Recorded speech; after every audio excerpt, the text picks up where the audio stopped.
Hi guys, I'm sorry I can't be here to go through this with you today, but I thought I'd just record this to go through the answers to this practice test, just to explain some things in case you've got any questions and can't follow the answers that I've written. Alright, so just start with question 1. As always, if you've got any questions between now and the test, just aim at me, probably email me as well if you want, that's probably easier, and I'll try and get back to you as soon as I can. So the first question is talking about oxides of sulfur and nitrogen in the troposphere. As soon as you see that, you know it's going to be around either probably photochemical smog or acid rain.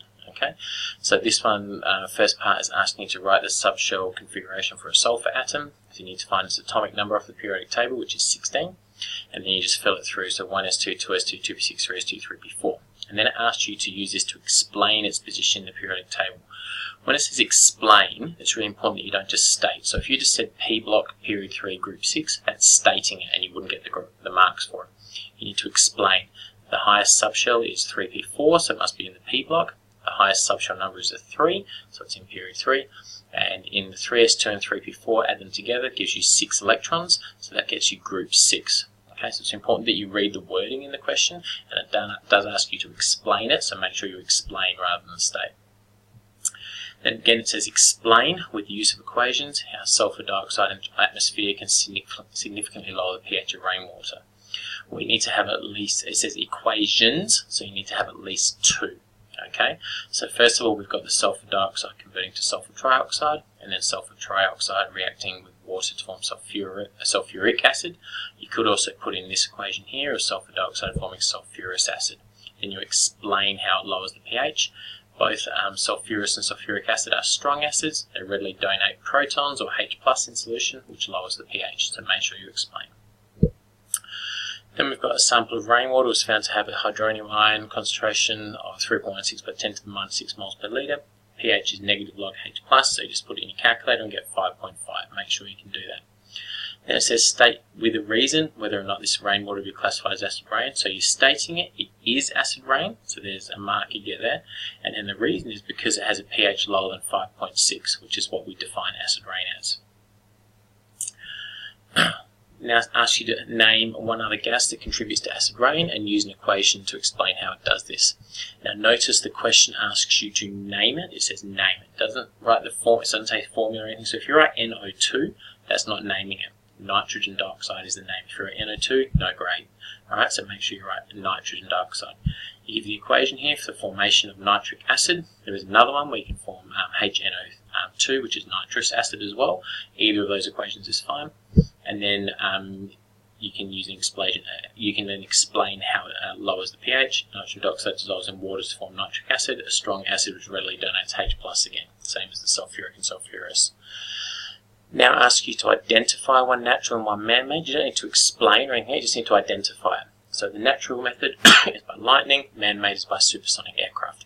Both of those supply high amounts of energy which break that nitrogen triple bond to form your nitrogen monoxide in the atmosphere, which is the start. Identify one other environmental problem other than acid rain that may result in the presence of oxides of nitrogen, was photochemical smog. Okay. All I ask you to do is identify it, not explain it, so just identify it as photochemical smog. If it said explain one other thing, you then need to go into photochemical smog, but you obviously have about 4 or 5 marks for that question. That would be a bit of a giveaway.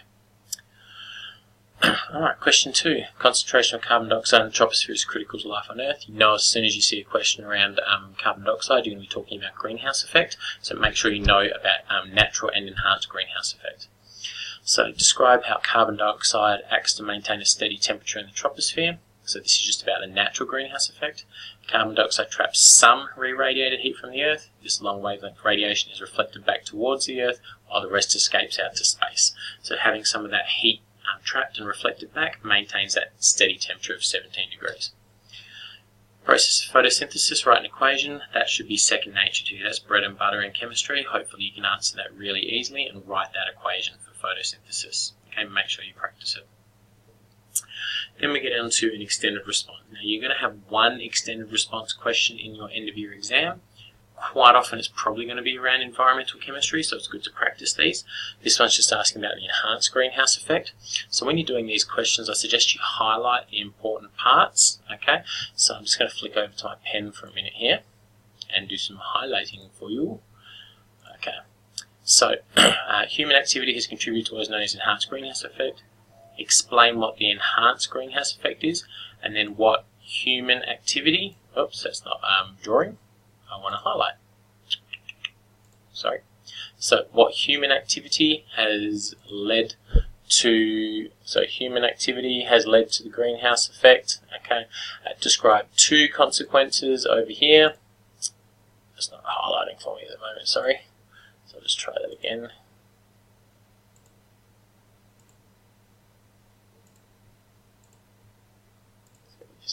Alright, so what human activity has led to it, okay, and describe two consequences of the enhanced greenhouse effect and list two ways, okay, two ways that we can start to reduce the impact we are having.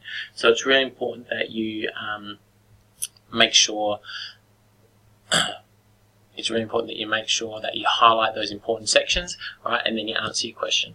So enhanced greenhouse effect is when increased levels of greenhouse gases such as CO2 or CH4 in the atmosphere trap more re-radiated heat from the Earth than escapes to space.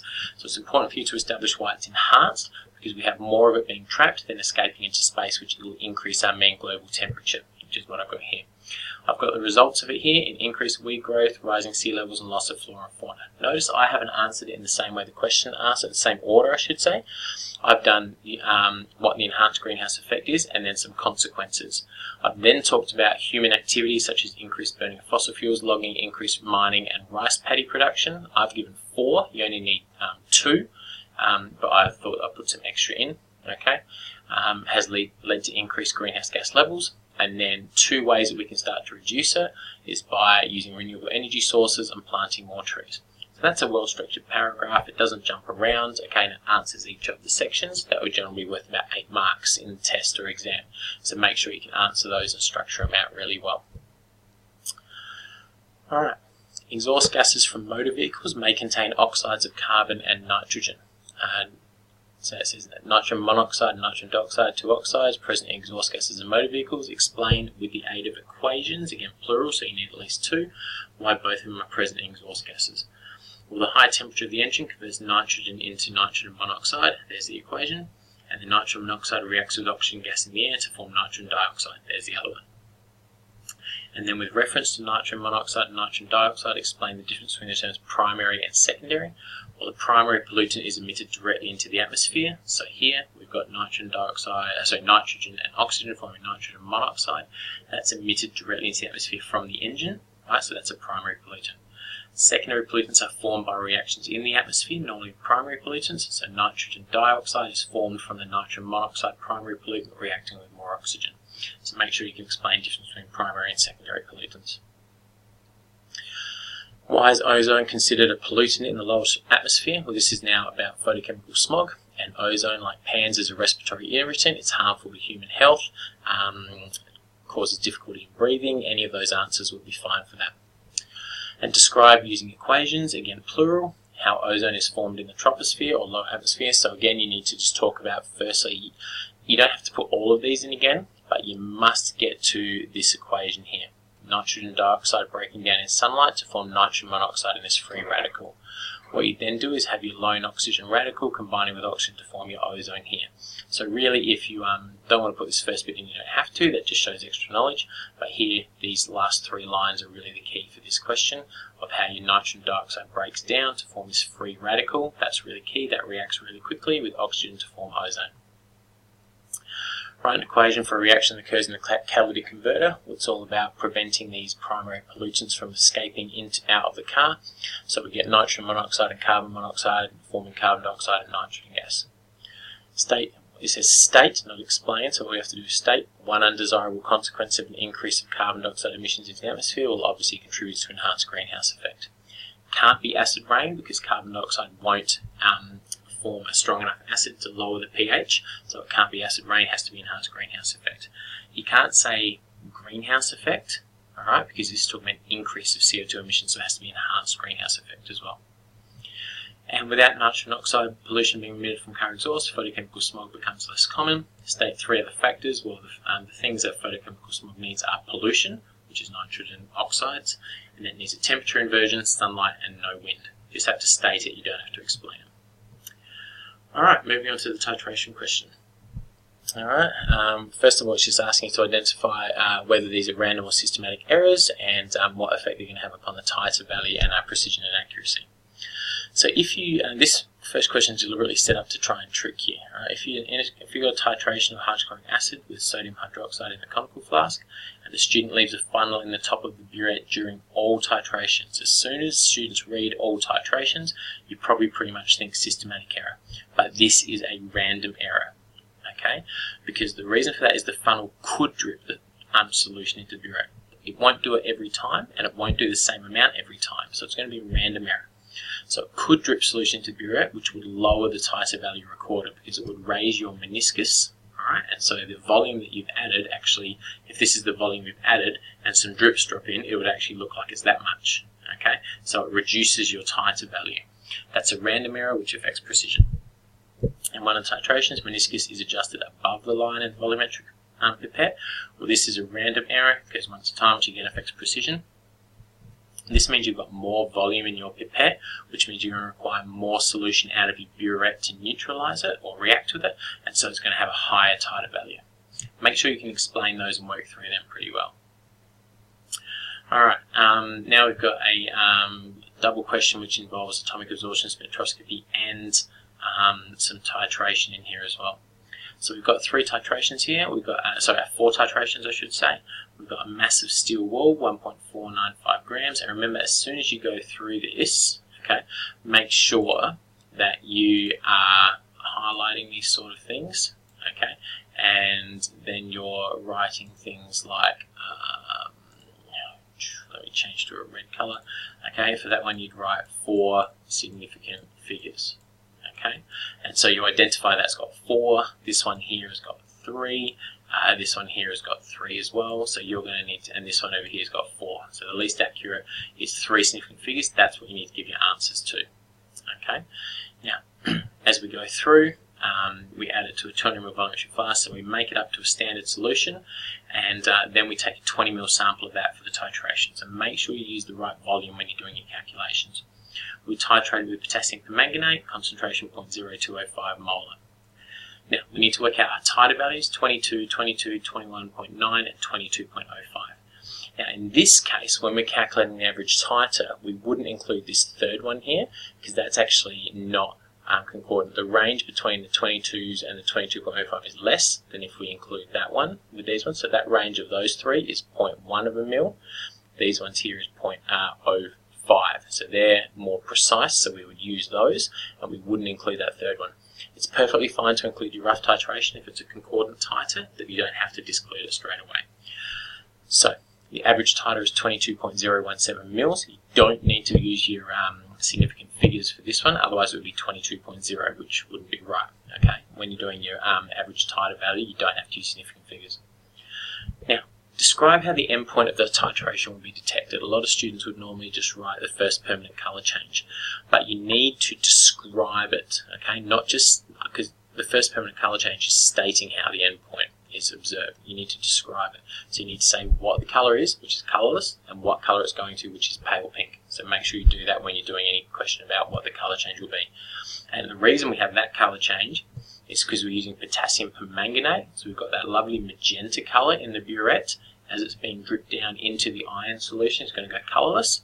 Alright, but as soon as we get the first little bit of that permanganate in there which doesn't react, it's going to form that pale pink colour, like the titrations you've done before. Alright, 2 half equations and a balanced equation for the reaction titration reaction equation, and we're giving the redox pairs. So you need to follow your process here of balancing up with waters first. So 4 waters, balance up with your hydrogens, then your electrons.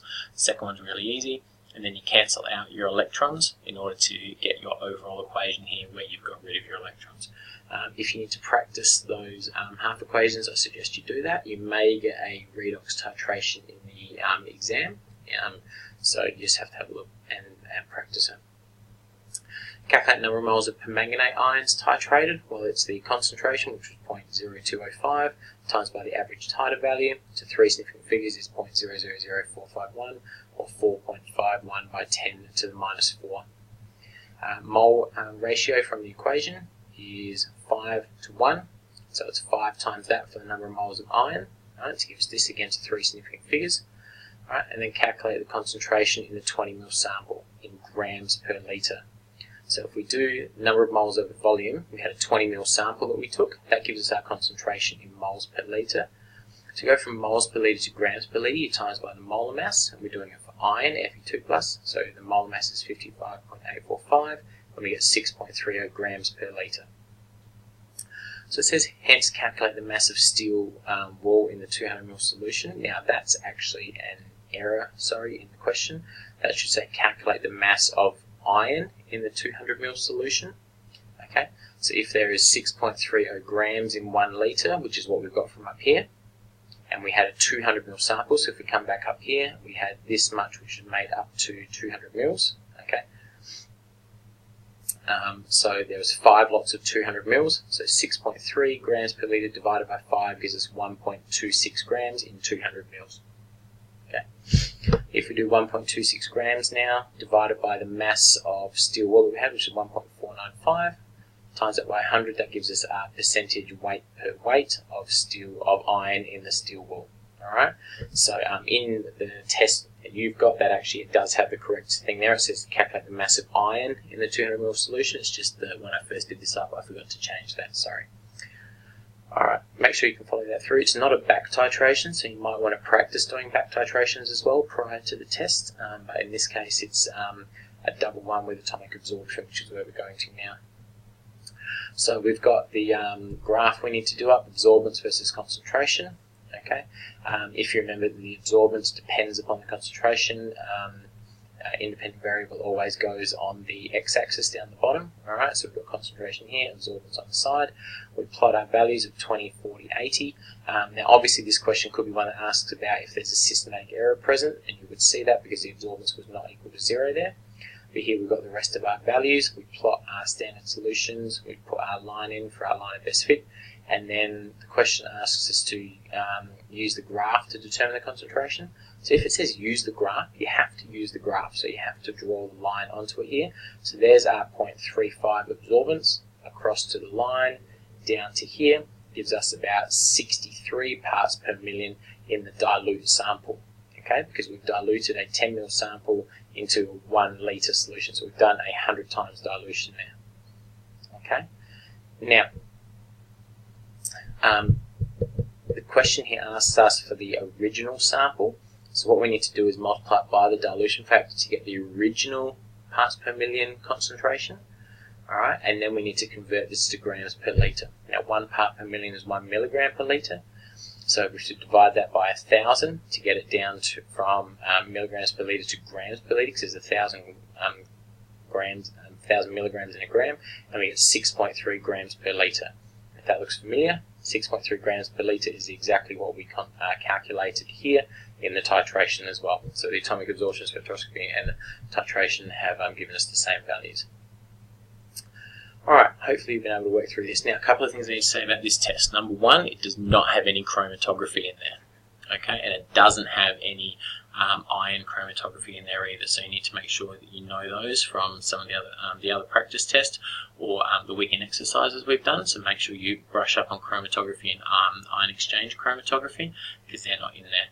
Okay, and it doesn't have a back titration, so make sure that you do it. It doesn't say that the exam will have a back titration or your test will have a back titration, but it's always good to practice those as well. Alright, hope this has been helpful. As always, if you've got any questions about anything I've gone through here, just ask me, and I'll see you next week. Thanks, guys.